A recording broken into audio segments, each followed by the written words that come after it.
Hello everyone, welcome to This Racing Life and welcome to the picturesque surroundings of Sussex. It's a topical time to come and see a couple of trainers here who have garnered big headlines and big paydays over the flat season. We've come to find out how and why. David Menuisier has never lacked for gorgeous scenery in his racing life. Having learned from the likes of Cricket Head in Shanty and Richard Mandela in Southern California, he settled in the UK as John Dunlop's final assistant before going alone in 2014. His patient approach wouldn't be for every trainer, but it works for him, and more often than not, he's been richly rewarded. I think you two can work together, okay? Kyle, you can lead Alex, okay? Alex in behind. Let's do that. What was David Menuisier making his way from Lorraine? What was that, the boy, essentially? What was he like back then? He was very good looking. Now look, always been very focused on becoming the best. I remember going to school when I was 15, 16 and reading about those writers, you know, from the 19th century, Victor Hugo, and I remember Victor Hugo saying, "I want to be Chateaubriand or nobody," meaning I want to be the top cheese or nobody. And I felt, yeah, that's powerful.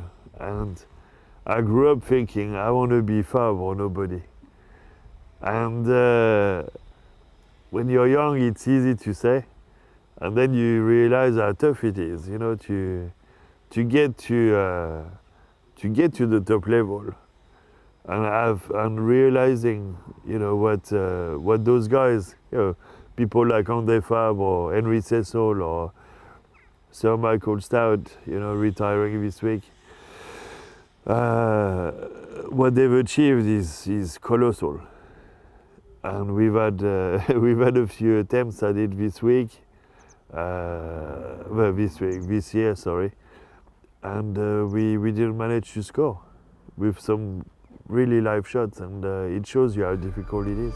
The top horses are top, but then you have a second layer of really good handicappers, like top, well, you know, like class two heritage handicaps.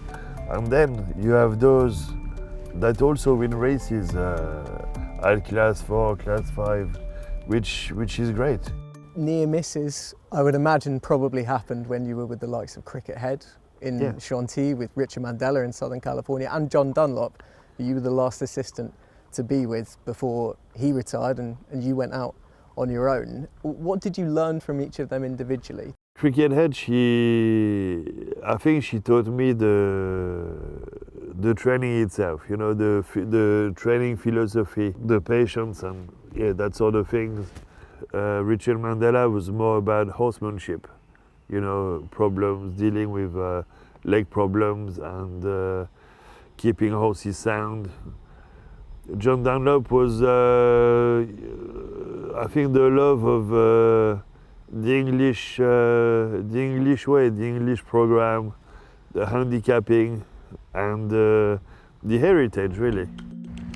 Tamfana, Mysterious Love, Keith Chorister, Waxing Gibbous, War Director, Ashariba, Bradshaw, Thomason, Thunder Sparks, Laura Bay, Sirona, and Xiomara. Was there ever a chance that you were going to set up anywhere else after you'd fallen in love with the English product? No, it didn't even cross my mind. No, it was always going to be England, and I've been lucky to stay in West Sussex. And the traditional British programme book was often geared towards those mile upwards races. These days we find ourselves in very different territory. A lot of trainers can't turn down the need for speed, so to speak. To have success, you need to get them out quickly and get your name out there. You've never subscribed to that theory, and I imagine you're not going to start to. No, it's not really my cup of tea. Obviously, if somebody was to send me one, I would train it because I don't want to be pigeonholed. Without being rude, I actually find it easier to train a sharp 2-year-old than a long distance 4-year-old that will run over 2 miles. They're different horses, but yeah, I prefer the longer term projects. That's the way I am. What do you put that down to? Well, what personality trait in you makes you that way? Being very old-fashioned, probably. No, I don't know. Like if you look at the best races worldwide, most of them will be middle distance races, 1 mile 2+. So even in terms of return on investment, if we talk about investment in racing, I think you're more likely to get your money back by buying a middle distance horse than a sprinter, in my opinion. So they take more time to develop, but you can compete at the top level if you're lucky, without spending a fortune at the start. What's been different about this season, or is there necessarily anything different about it? Does it just show when you have the ammo, here's what I can do? But that's it, basically. Yeah. It's a question of having the ammo. You know, some trainers or some jockeys might think that they're good or what have you, but you're only as good as the horses you train. A jockey is only as good as the horses they ride. And that's a fact. What you've achieved yesterday doesn't really matter. It's what you achieve tomorrow that will count. Metaverse and Kyle Strydom leading now as they enter the final furlong. Metaverse comfortably holding up. It's Tribal Chief who's going home best here, has kicked on by a length to the line and will make a winning handicap debut. In the early stages of your career, especially if you move country, you need a loyal supporter. Kyle Strydom has found one in you and he's been rewarded for that with some nice winners. City of Delight, Tribal Chief for you this year? It's not easy because he comes from a complete different jurisdiction where things are not done the same as they are here. So he needs to adapt to that, but he needs to adapt to that as a professional jockey. He doesn't claim or anything, so it's very hard for them to adapt to a system like here. We decided to take him on because last year he rode quite a bit for us, and we felt that he would be a great addition to the team. I think it's obviously a big challenge, but it's a big learning opportunity to learn sort of like all the tracks. Whereas yeah, you sort of every track you go to, it's slightly different, and you got to sort of like get to know each track's unique sort of like ways of riding it. But I must say everyone here has been real helpful. I could go to any of the jockeys. I've been working with George Baker a lot, and he's just give him a phone call and you can ask about a track and they can really sort of help. They've guided me along and given me some pointers, which has definitely helped me sort of like, I think, improve a lot. So that's the main challenge, but also just about, I'd say, getting my name out there, obviously coming here and being a little restricted on a visa. So it's a little more of a challenge to get out, but I've been slowly getting around and getting to meet new people, new trainers, which definitely helped a lot. Coming from South Africa, yeah, it's a lot of big change, but I've enjoyed the challenges, and it's like sort of this, obviously going to winter, I really want to try and build more connections and going to new places.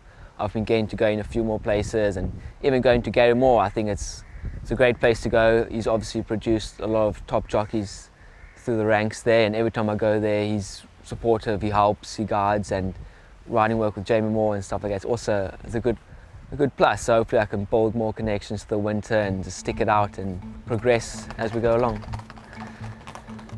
Okay guys, ouais, pas mal. Ouais. Okay, happy buddy. Good. Yeah.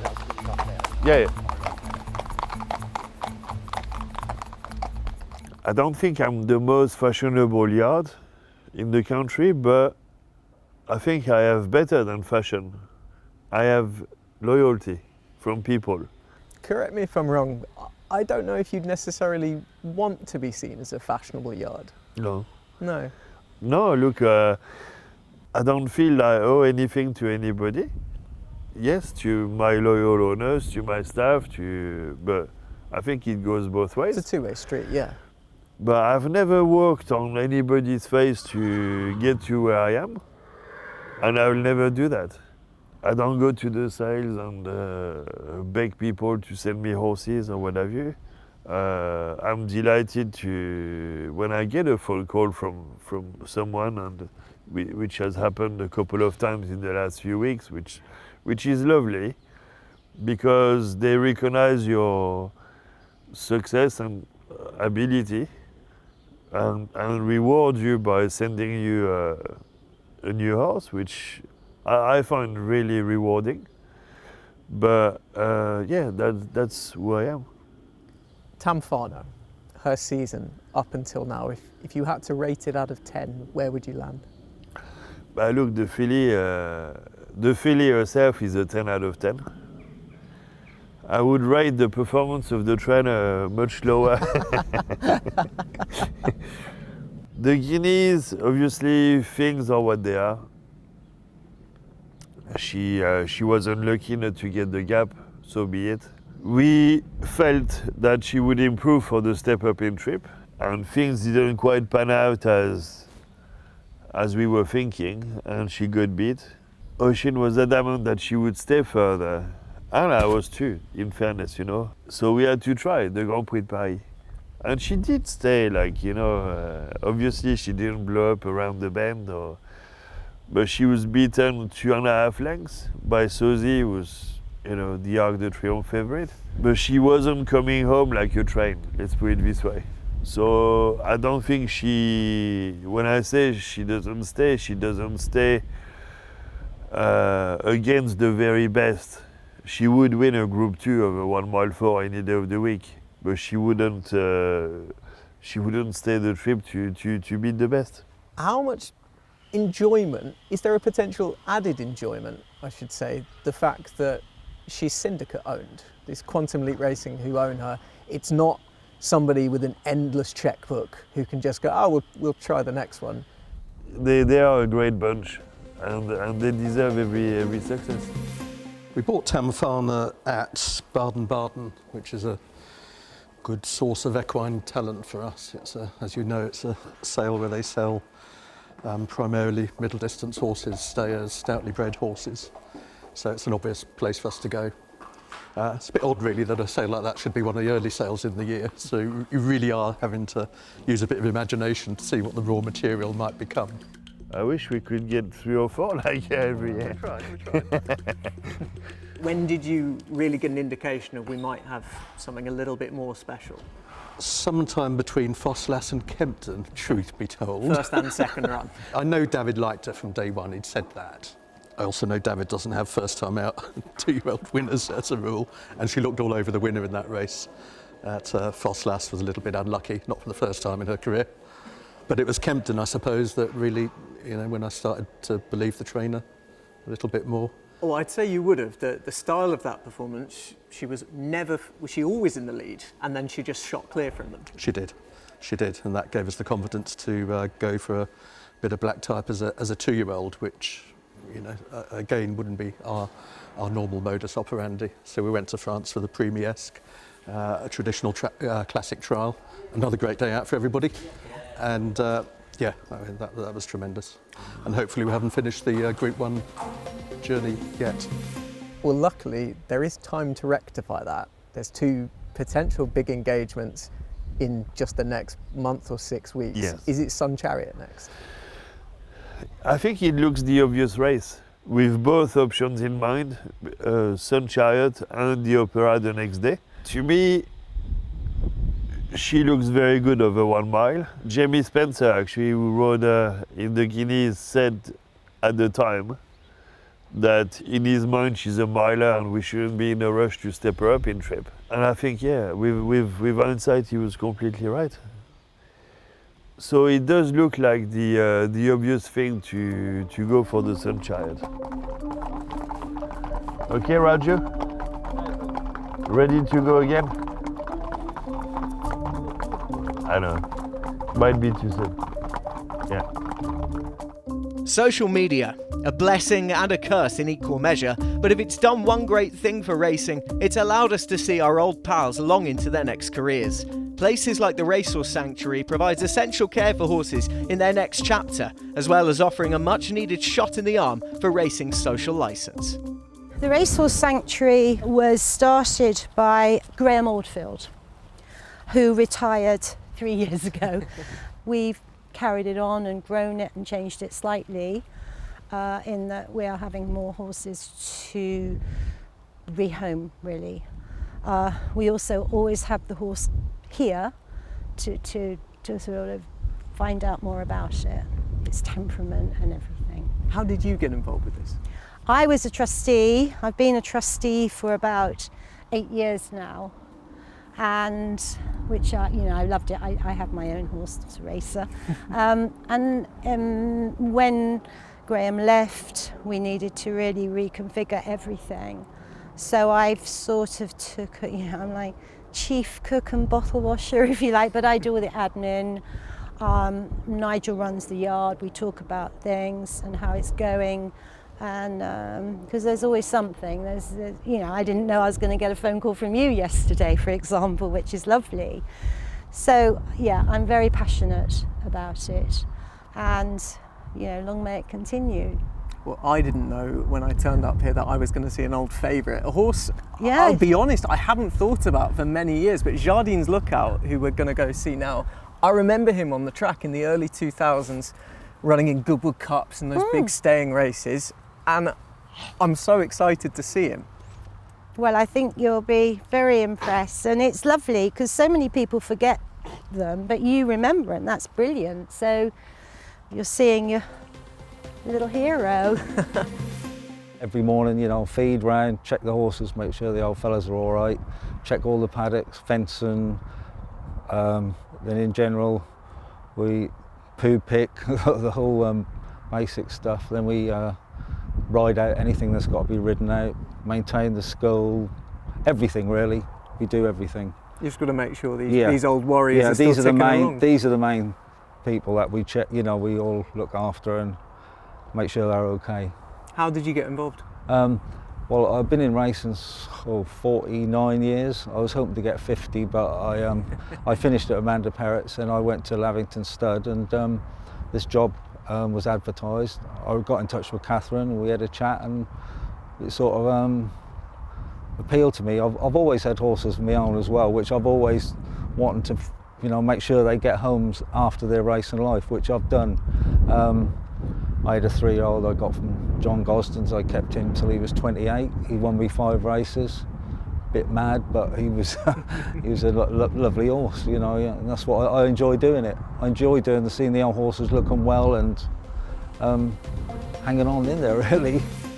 We've got a race day on the 18th of November at Plumpton, which is our main fundraiser. What's the ultimate goal of what you're doing here? There are obviously going to be some that will stay here until the very end of their days, but is it ultimately just to find new homes for them?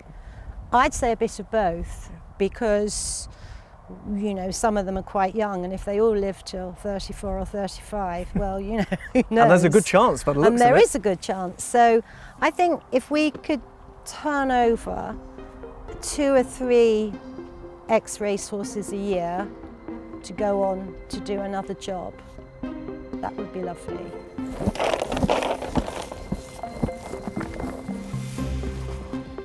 And while David Menuisier came to the UK in search of better opportunities, George Baker is doing the exact opposite. He'll still be based in the UK in the seasons to come, but the success he's enjoyed further afield at the likes of the White Turf in St Moritz, countless winners around Europe and in the Gulf, have led him to exploring further international avenues, with the burgeoning scene in Bahrain unlocking further opportunities for a trainer that loves the UK racing but needs to balance the books. Kanda with Hamoudi from Bahrain. Kanda's been such a star for us in Bahrain. And then little Kaylee at the back.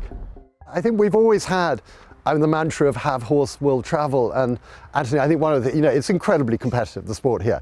Very hard to get onto the top table here. You're taking on the big battalions, and and you go to the sales and you look at these gorgeous horses with these unbelievable pedigrees, and you follow them into the sales ring and you walk out with your tail between your legs. 5 minutes later you've got no chance. But by travelling abroad, I feel we've given our horses, and as importantly our owners, more of a chance. And you know, Belgian Bill, who was a legend for us, he won the Topkapi Trophy in Istanbul, yes. which was at Villefendi. That was great, and ran brilliantly over there a couple of other times.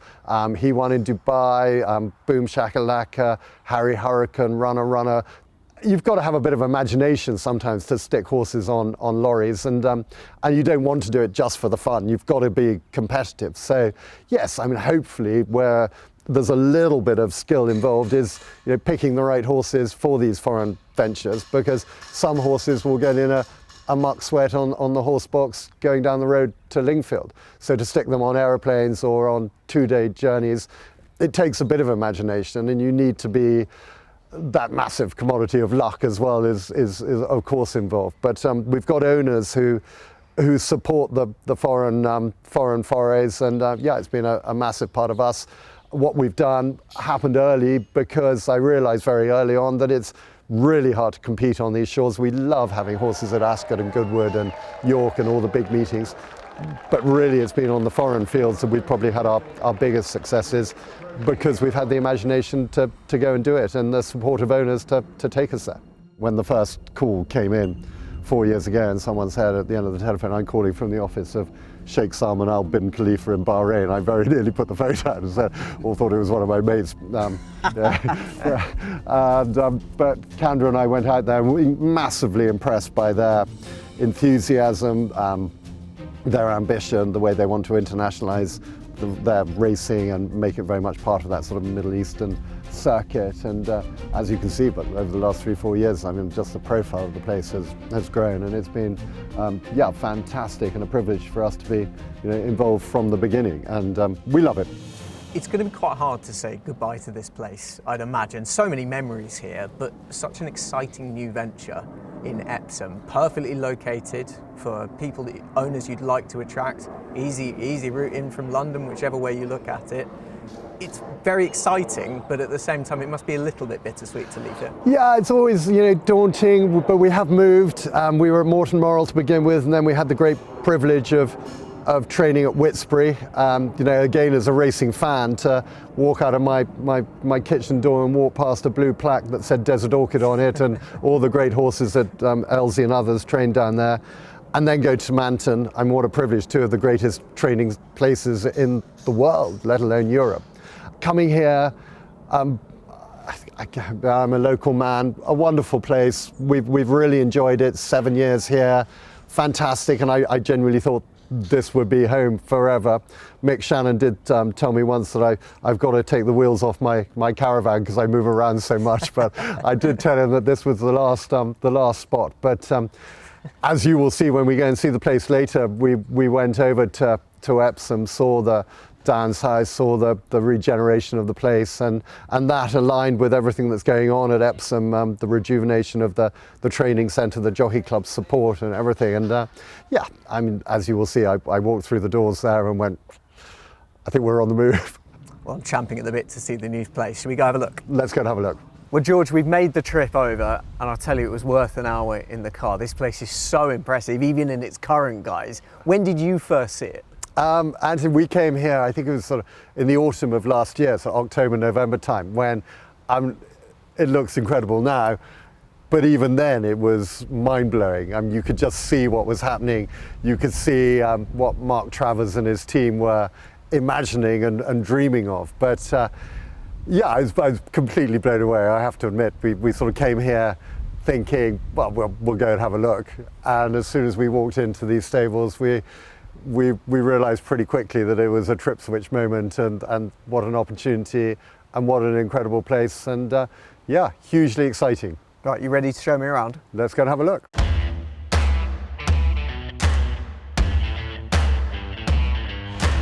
So we're a while off the final move, but looking around here, George, the vibes are good. These are immaculate stables. They are incredible, aren't they? The whole finish and everything. I mean, as you can see, work in progress. I mean, here we are, middle of September. Horses here 1st of January is the plan.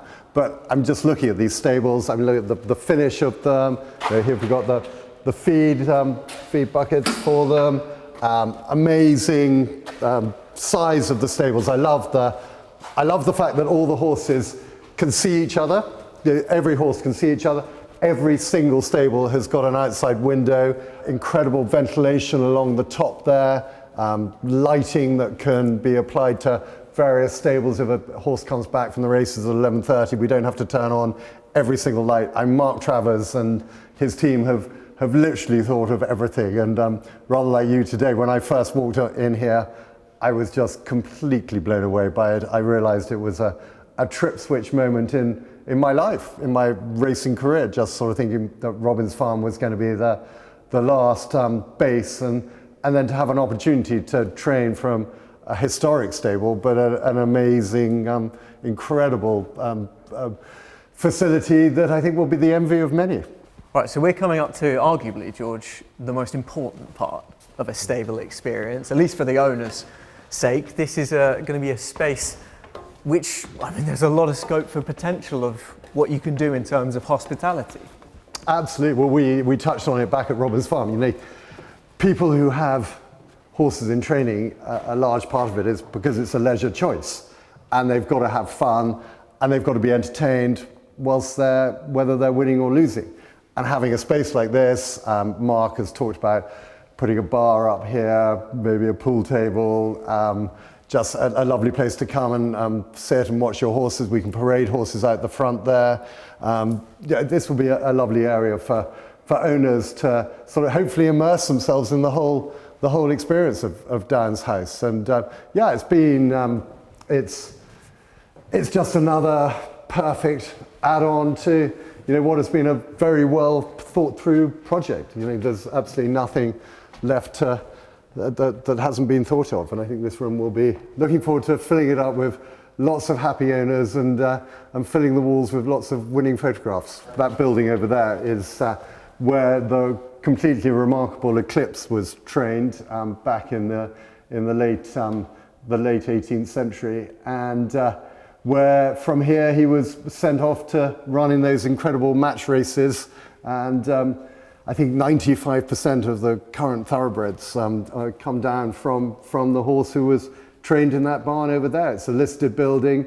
I think Mark Travers has got plans to sort of convert it into maybe another owner's room, but it's wonderfully historic, and beyond it you can just see the top of the Epsom grandstand. So you've got the Derby on our doorstep, one of the greatest horses of all time, his stable just there, and this incredible place here. So what could possibly go wrong? On the far side you've got Present, the racecourse. Over there, just in between, you've got Past by Eclipse, and a nod to the future out the back of the window. A big nod to the future, hopefully, and we're looking forward to being part of it. So that's it for the latest edition of This Racing Life. My God, thank you to everyone who opened their doors to us this week, but we're on a tight deadline here to get George Baker in his new yard. So I better crack on. I'll see you next week.